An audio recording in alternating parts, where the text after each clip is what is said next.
Chapter 2. The Mirror and the Mask. It always starts with a mirror, not the kind you hang on the wall, the one that hangs in her mind.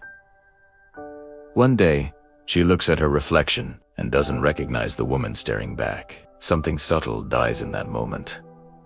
Not beauty, but identity. The mirror is not an object, it's a test. It asks a single, ruthless question.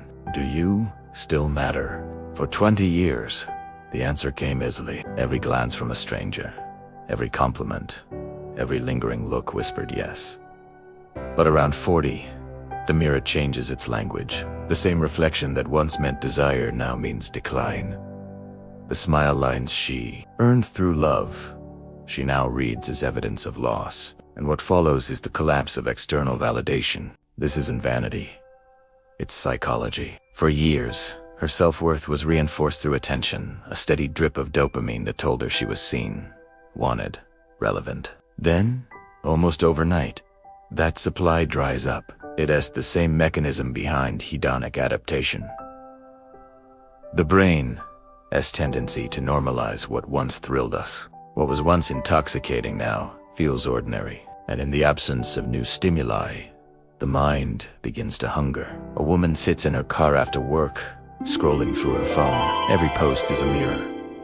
Younger faces, filtered perfection, endless praise. She scrolls faster, not realizing she's feeding the very emptiness that consumes her. Then she sees a photo of herself 10 years younger, smiling without effort. And in that instant, she's not just looking back.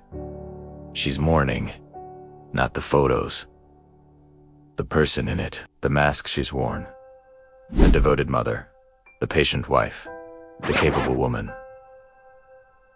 Suddenly feels heavy, and beneath, the mirror whispers, "Where did you go?" What she is experiencing is a form of self-concept collapse, a fracture between who she thinks she is and who the world reflects back. When external validation fades, the mind seeks new mirrors. That's why attention from strangers, even trivial or fleeting, feels electrifying.